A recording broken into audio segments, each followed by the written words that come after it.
The accident. The hall was closed for 2 months. Sir George and Lady Melville had taken their boys to Scotland, so the little girls were shut up entirely to Charlie for society. They quarreled with him occasionally.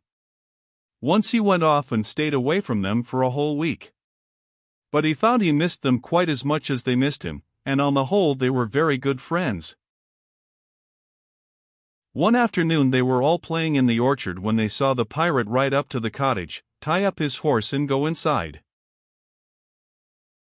He very often called now. Sometimes he brought Granny fruit, sometimes he said he came to ask Aunt Alice's advice on some knotty point. He did not always ask to see the little girls, so they went on with their games. Presently Faith was called. She ran in and was met by her aunt with a very grave face. "Faith, Mr. Cardwell wants you to go back with him. His father is taken very ill and wants to see you." Faith looked almost frightened. "Oh, how dreadful, Aunt Alice. Does he want me to nurse him?" Her aunt smiled. "No, child, he has a nurse already. Run upstairs and put on your hat and jacket. And be quick. Don't keep Mr. Cardwell waiting."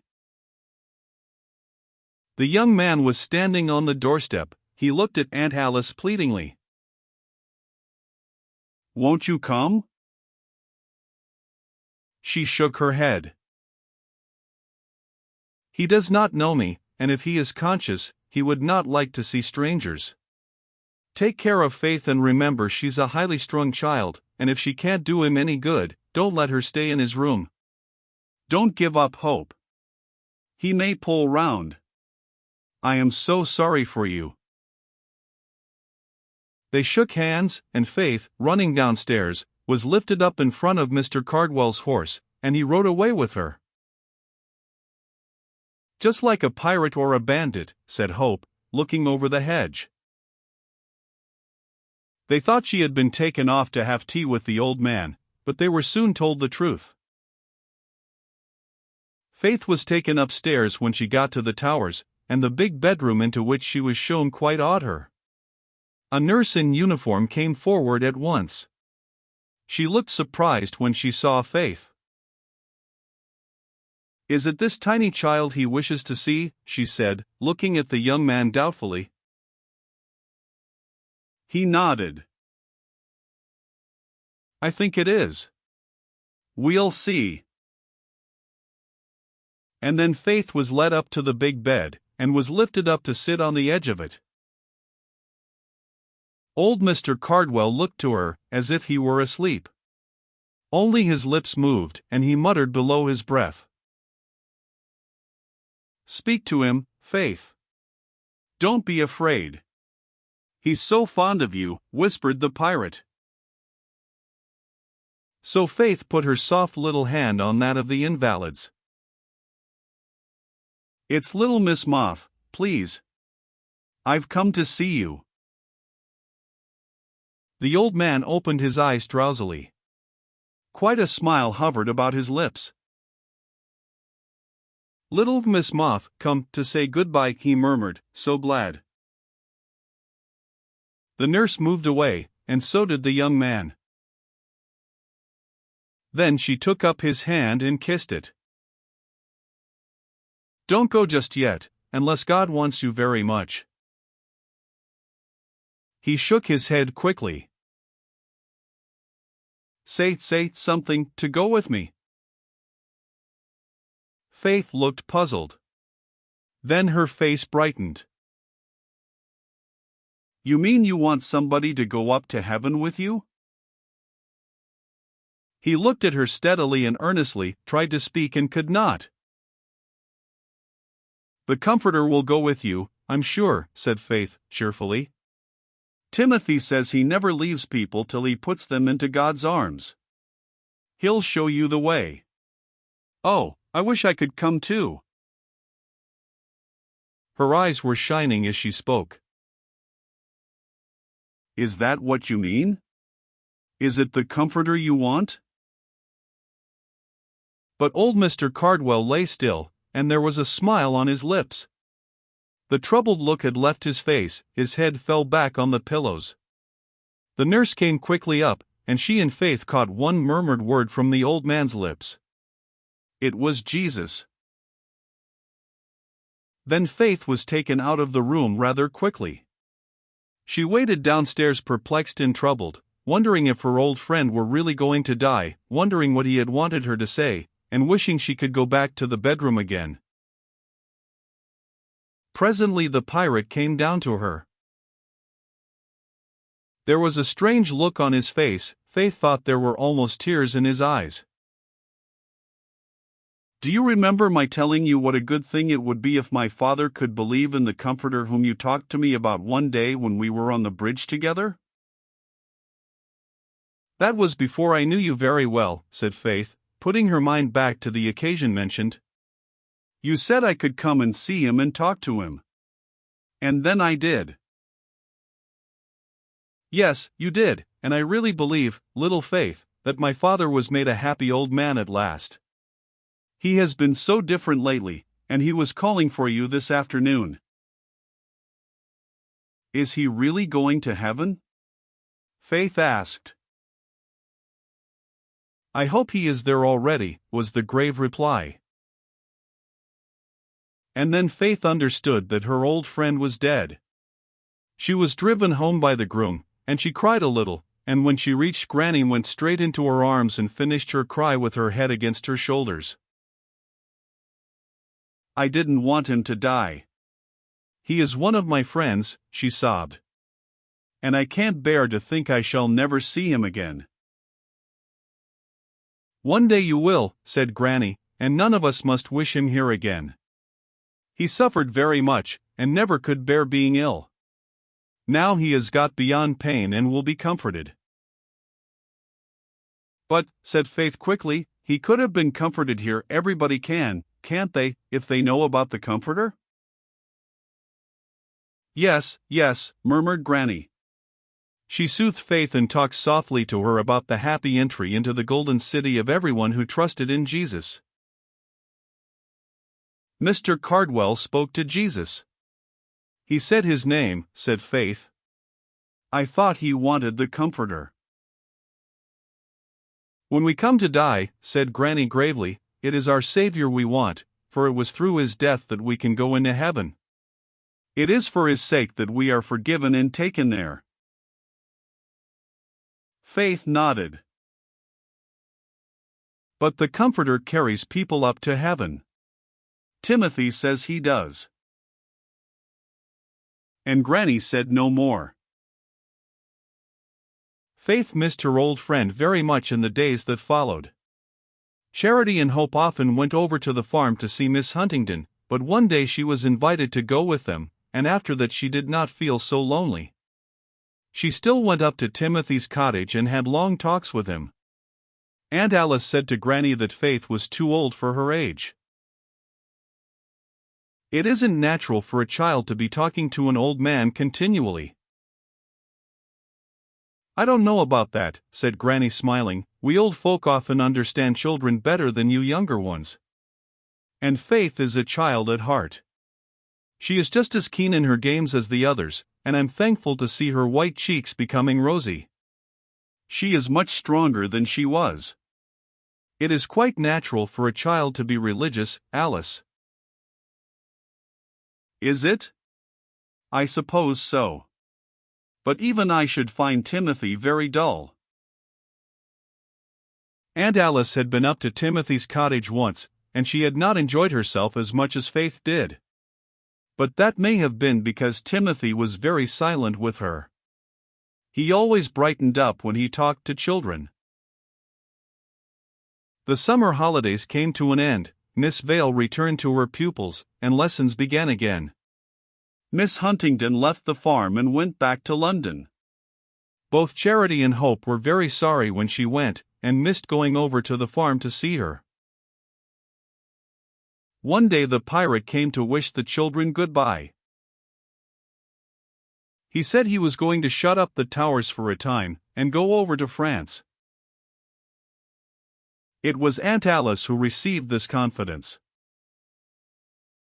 He and she were great friends, and he often asked her in the meekest voice what she would advise him to do.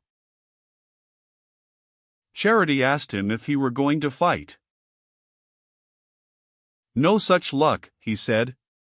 "But I've got a billet somewhere at the base.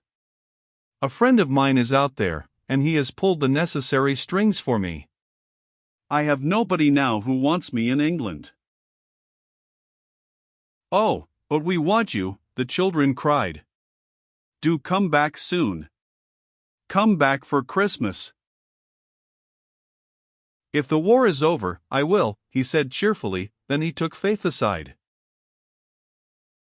"Will you sometimes go and see that my father's grave is kept tidy, Faith?" "Oh," she said, with bright eyes, "I should love to do it." "And may I plant some flowers on it? I have a garden of my own, and I should be so happy if you would let me." "I shall be happy, too, if you will." Then he put his hand on her curly head.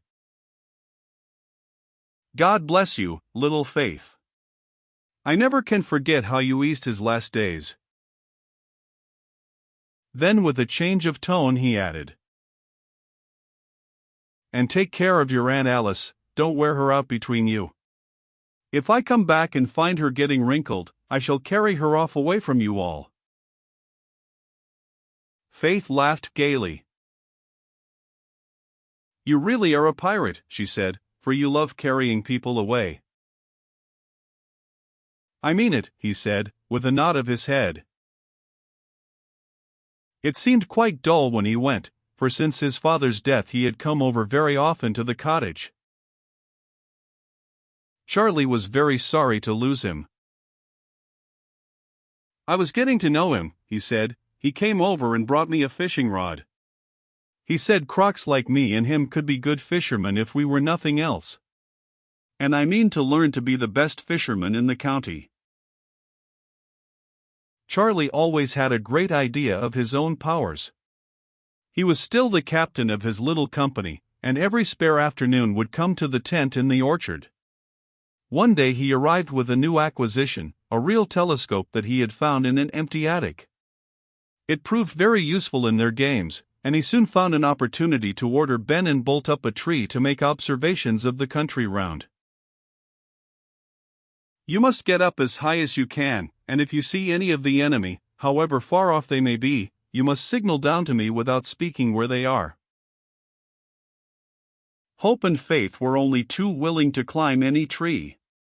They had sampled all the apple trees, but there was an oak tree at the bottom of the orchard which was much higher than any of the others, and they determined to climb up this. Hope carried the telescope. She was to spy through it, and Faith was to do the signaling by means of some toy flags. Charlie had taught them all to signal. There was not much about signaling that he did not know. Up the little girls went, higher and higher. They rather vied with each other as to who should get up the higher. Charity and Charlie were watching them from below, and egging them on. "I don't think they had better climb any higher," said Charity a little anxiously. "The branches seem so thin." "Oh, they're all right," Charlie cried. "Well, my men, what do you see?" Hope was looking through the telescope now. She turned and said something to Faith, who was on a branch just below her. Faith unrolled her flags. One of them slipped from her grasp. She made a hasty movement to catch it, and lost her balance. There was an awful crash of branches, a scream, and a heavy thud, and poor little Faith lay a huddled-up heap at the foot of the tree. Charity rushed to pick her up, and rent the air with her screams. "She's dead. Faith is dead. Aunt Alice. Granny. Come quick. Faith is killed." Granny and Aunt Alice heard the cries and ran out. Aunt Alice picked up the unconscious child and carried her into the house, and up to her bed. Charlie's father was sent for, and happily he had just arrived home from his rounds, so no time was lost, but he looked very grave when he saw the little girl. "It's extraordinary that no bones are broken," he said, "but she pitched on her head. It is concussion of the brain." Faith was unconscious, but she was alive. The sobbing, frightened children in the orchard soon heard that bit of welcome news. Charlie was taken home by his father. Charity and Hope stole about the house on tiptoe. It had to be kept very quiet for many days, and Faith lay between life and death. Aunt Alice never left her. It was astonishing now that Faith was ill to find out how many friends she had in the village. All day long people were coming to inquire after the poor little lady. Old Timothy called in every evening on his way home from the farm. Charity met him the first day with tear-stained eyes. "Isn't it the most awful thing to happen?" she said. "And Mrs. Horn says that perhaps Faith will never get well in her head again. She says children have been turned into idiots for less than what Faith did. Oh, do ask God to make her quite well again. She's so fond of you. She doesn't know anybody now, but she called out this morning, 'I want the comforter.' You told her all about him, didn't you?" Old Timothy nodded his head sadly. "Bless her little heart, she learns me as much as I learn her. Her name is just right. She's just Faith through and through.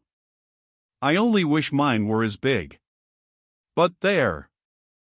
Don't you fret, Missy, she's in the Lord's hands, and whether he carries her home or leaves her with us, 'tis all for the best." "But it isn't for the best if Faith dies," cried Charity, stamping her foot. "We don't want her to die.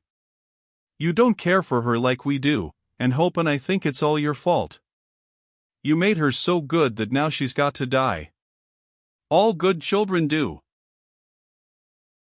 And then Charity burst into tears and ran back into the cottage. She and Hope could do no lessons for the first few days, and then as Faith still remained unconscious day after day they begged for Miss Vale to come to them again. "We can't play, and the days are so long, and there's nothing to do," they wailed. It was a relief to have their minds employed by sums and history and geography. Miss Vale was very kind, and had them over one day to tea with her.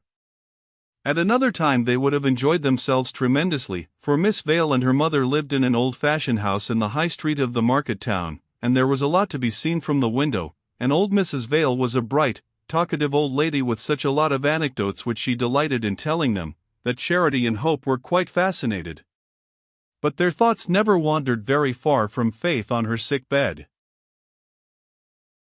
"It seems so wonderful," said Charity to Miss Vale one day, "that just in one moment such awful things can happen. Faith was climbing and talking and laughing, and then the very next minute she was almost dead, and she's never spoken to us since." "And perhaps she'll never speak to us again," said Hope dismally, and I had just been cross to her. "She said she was a little afraid, and I called her a baby." Miss Vale comforted them as best she could. When they had finished their lessons, they hardly knew what to do with themselves. They felt it was heartless to play in the orchard. Charlie was not allowed to come round to them. His father was very angry with the part he had played in the catastrophe. One afternoon, Charity and Hope went up to the village shop. Mrs. Budd, who kept it, asked anxiously about Faith. "I can't forget turning to my old mother who was crying something fearful one day in the shop. We just had a wire to say our John was killed out in France." The little dear took hold of her hands and stroked them, and began telling her how to be comforted, and she told her to go to see Timothy Bendel, and he would tell her how she would be made happy. And mother did. She went up the very next day. She were fair distracted with grief, and couldn't keep still in her house. The old man did her a world of good, and he often drops in to have a chat with her. But 'twas Miss Faith who started to talk to her. Dear soul! To think she be lyin' there dyin'. Oh, we hope she's going to get better, said Charity, with a troubled face. Dr. Evans says we must hope. They came out of the shop feeling very depressed, and then they met Lady Melville coming out of the village almshouses. She stopped at once to speak to them. Oh, it's awful, said Charity. Faith doesn't know anybody yet. Do you think she ever will again? I went in to see her this morning, and she keeps moving her head from side to side and moaning, and her hair is all cut quite short. It doesn't seem as if it can be Faith lying there. You poor dear children, said kind Lady Melville. I wonder if you would both like to come and stay at the Hall till Faith's better. Do you think Granny would let you? It need not stop your lessons, for Miss Vale might come up to us and give them to you in the boys' old schoolroom. Shall I come and ask Granny about it? Charity and Hope looked quite delighted. Oh, it would be lovely, Charity said. Aunt Alice is always telling us to hush, and we have to creep about all day on tiptoe. We don't want to hurt poor Faith, but it is so difficult to remember all day long. Lady Melville went straight back to the cottage with them, and had a long talk with Granny and Aunt Alice. An hour later Granny was driving the little girls with their small luggage up to the Hall. Charity stroked Topsy's nose when they got out of the carriage. Do you think he knows Faith is ill, Granny?